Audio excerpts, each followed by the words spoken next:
Isang araw, may isang bata na sobrang tamlay. Ayaw niyang makipaglaro. Ang gusto niya lang ay ang maupo.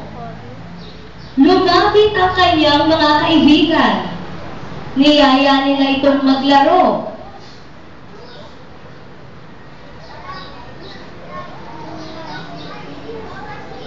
Ayaw ni Jason makipaglaro sa kanyang mga kaibigan hanggang sa siya ay nakatulog sa kanyang kinauupuan at bigla siyang nanaginip.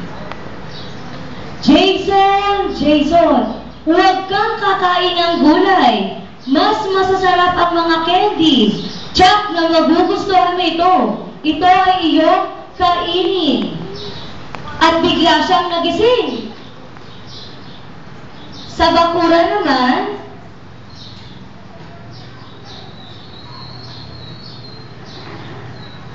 habang naglalakad-lakad si nanay, naisip niya na ipagluto ang kanyang anak.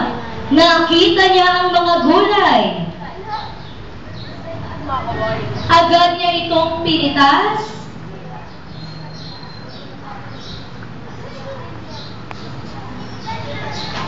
At kanya itong hiniwa. Nang hiniwa. Nang hiniwa.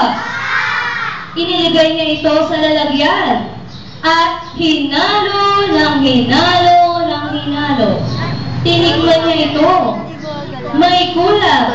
Nilagyan niya ito ng pampalasa at hinalo niya muli. Hinalo ng hinalo ng hinalo. Tinikman niya muli ito. Masarap. Tsak na magugustuhan nito ng aking anak na si Jason. Tsak na sisigla at lulusog siya muli. Habang nasa kusina si nanay na nagluluto, naamoy ito ng kanyang anak. Mukhang masarap. Inihain ni nanay ang kanyang nilutong gulay. Binigay niya ito sa kanyang anak. Anak, kainin mo itong gulay. Tsak ikaw ay sisigla at lulusog. Sige po, nanay. At kinain ng kanyang anak.